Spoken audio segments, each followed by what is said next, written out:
Winston looked around the shabby little room above Mr. Charrington's shop. Beside the window, the enormous bed was made up with ragged blankets and a coverless bolster. The old-fashioned clock, with the 12-hour face, was ticking away on the mantelpiece. In the corner, on the gate-legged table, the glass paperweight which he had bought on his last visit gleamed softly out of the half-darkness.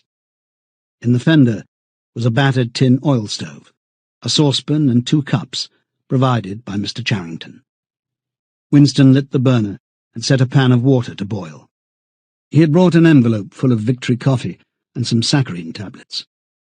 The clerk's hand said 7:20. It was 19:20, really. She was coming at 19:30. Folly, folly, his heart kept saying. Conscious, gratuitous, suicidal folly. Of all the crimes that a party member could commit, this one was the least possible to conceal. Actually, the idea had first floated into his head in the form of a vision of the glass paperweight mirrored by the surface of the gate-legged table. As he had foreseen, Mr. Charrington had made no difficulty about letting the room. He was obviously glad of the few dollars that it would bring him, nor did he seem shocked or become offensive, knowing when it was made clear that Winston wanted the room for the purpose of a love affair. Instead, he looked into the middle distance and spoke in generalities, with so delicate an air as to give the impression that he had become partly invisible. Privacy, he said, was a very valuable thing. Everyone wanted a place where they could be alone occasionally, and when they had such a place, it was only common courtesy in anyone else who knew of it to keep his knowledge to himself. He even, seeming almost to fade out of existence as he did so, added that there were 2 entries to the house, one of them through the backyard, which gave onto an alley. Under the window, somebody was singing. Winston peeped out, secure in the protection of the muslin curtain. The June sun was still high in the sky, and in the sun-filled court below, a monstrous woman, solid as a Norman pillar, with brawny red forearms and a sacking apron strapped about her middle, was stumping to and fro between a washtub and a clothesline, pegging out a series of square white things which Winston recognized as babies' diapers. Whenever her mouth was not corked with clothes pegs, she was singing in a powerful contralto, "There was only an hopeless fancy, it passed like an April day, but a look and a word and the dreams they stirred, they've stolen my heart away." The tune had been haunting London for weeks past. It was one of the countless similar songs published for the benefit of the proles by a subsection of the music department. The words of these songs were composed without any human intervention whatever, on an instrument known as a versificator. The woman sang so tunefully as to turn the dreadful rubbish into an almost pleasant sound. He could hear the woman singing, and the scrape of her shoes on the flagstones, and the cries of the children in the street, and somewhere, in the far distance, a faint roar of traffic. And yet the room seemed curiously silent, thanks to the absence of a telescreen.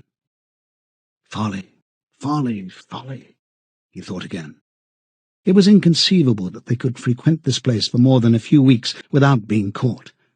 But the temptation of having a hiding-place that was truly their own, indoors and near at hand, had been too much for both of them. For some time after their visit to the church belfry, it had been impossible to arrange meetings. Working hours had been drastically increased in anticipation of Hate Week. It was more than a month distant, but the enormous complex preparations that it entailed were throwing extra work onto everybody. Finally, both of them managed to secure a free afternoon on the same day. They had agreed to go back to the clearing in the wood. On the evening beforehand, they met briefly in the street. As usual, Winston hardly looked at Julia as they drifted toward one another in the crowd, but from the short glance he gave her, it seemed to him that she was paler than usual. "It's all off," she murmured as soon as she judged it safe to speak. "Tomorrow, I mean." "What?" "Tomorrow afternoon. I can't come." "Why not?" "Oh, the usual reason. It started early this time." For a moment, he was violently angry. During the month that he had known her, the nature of his desire for her had changed. At the beginning, there had been little true sensuality in it. The first love-making had been simply an act of the will. But after the second time, It was different. The smell of her hair, the taste of her mouth, the feeling of her skin seemed to have got inside him, or into the air all around him. She had become a physical necessity, something that he not only wanted but felt that he had a right to. When she said she could not come, he had the feeling that she was cheating him. Just at this moment, the crowd pressed them together, and their hands accidentally met.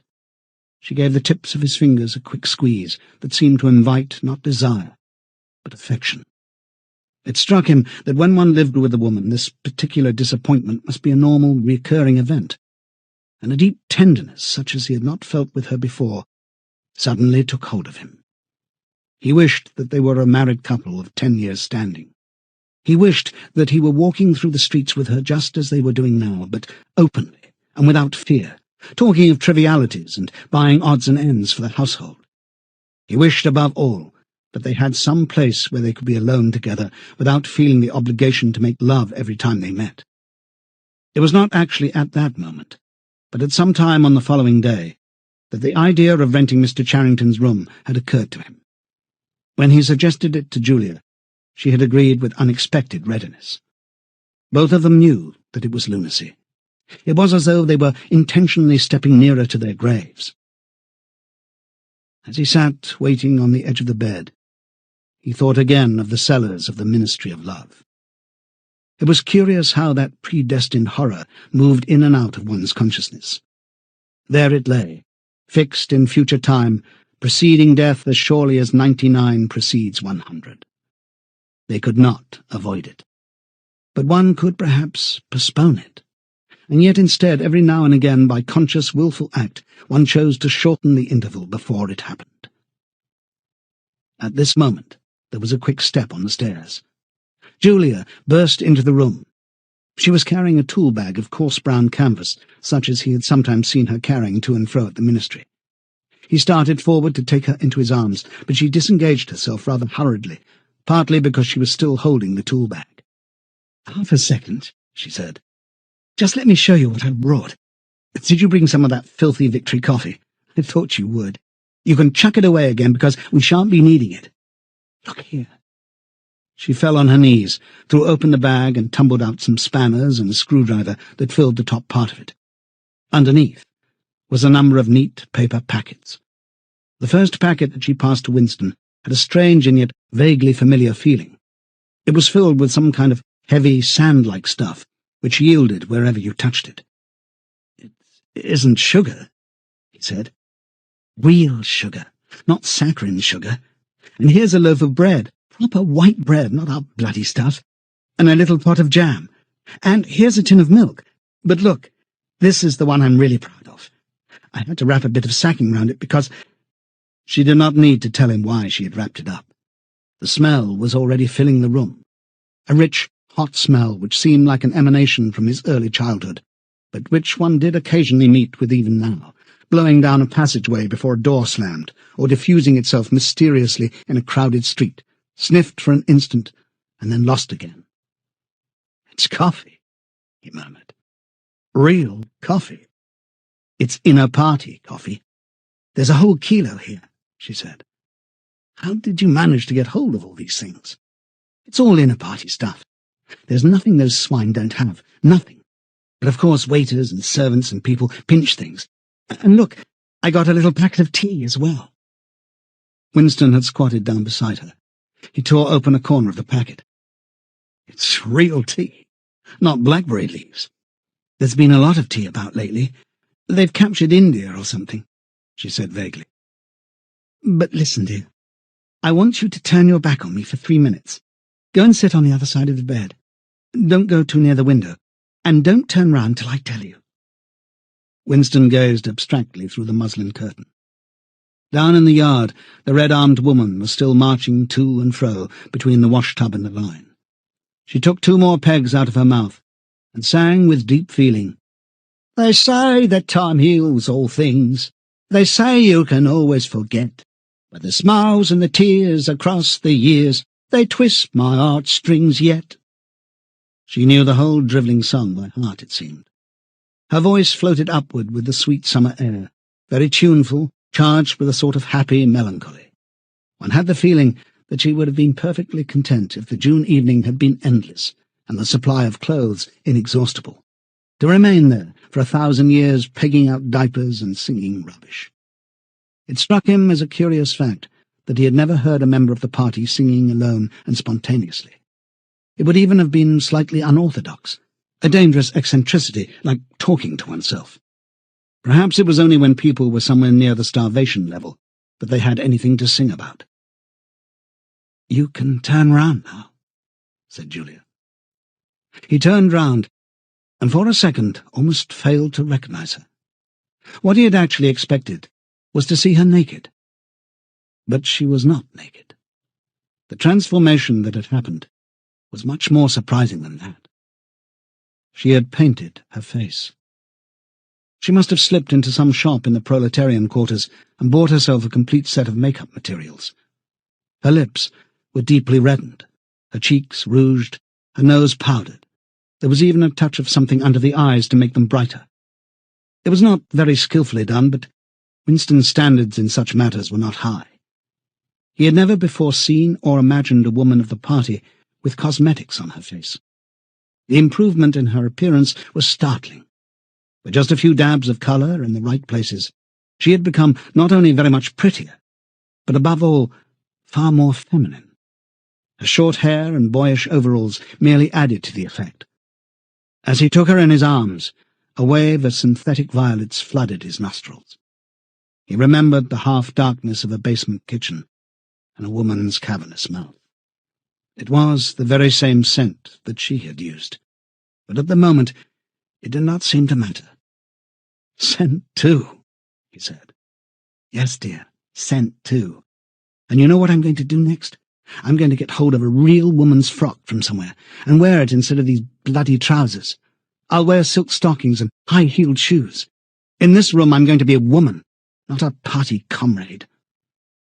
They flung their clothes off and climbed into the huge mahogany bed. It was the first time that he had stripped himself naked in her presence.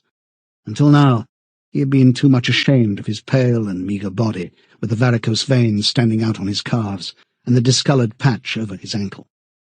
There were no sheets, but the blanket they lay on was threadbare and smooth, and the size and springiness of the bed astonished both of them. "It's sure to be full of bugs, but who cares?" said Julia. One never saw a double bed nowadays, except in the homes of the proles. Winston had occasionally slept in one in his boyhood. Julia had never been in one before, so far as she could remember. Presently they fell asleep for a little while. When Winston woke up, the hands of the clock had crept round to nearly 9. He did not stir, because Julia was sleeping with her head in the crook of his arm. Most of her makeup had transferred itself to his own face or the bolster, but a light stain of rouge still brought out the beauty of her cheekbone. A yellow ray from the sinking sun fell across the foot of the bed and lighted up the fireplace, where the water in the pan was boiling fast. Down in the yard the woman had stopped singing, but the faint shouts of children floated in from the street. He wondered vaguely whether in the abolished past it had been a normal experience to lie in bed like this, in the cool of a summer evening, a man and a woman, with no clothes on, making love when they chose, talking of what they chose, not feeling any compulsion to get up, simply lying there and listening to peaceful sounds outside. Surely there could never have been a time when that seemed ordinary. Julia woke up, rubbed her eyes, and raised herself on her elbow to look at the oil stove. "Half that water's boiled away," she said. "I'll get up and make some coffee in another moment. We've got an hour. What time do they cut the lights off at your flats?" 23:30. "It's 23 at the hostel, but you have to get in earlier than that, because—" "Hi! Get out, you filthy brute!"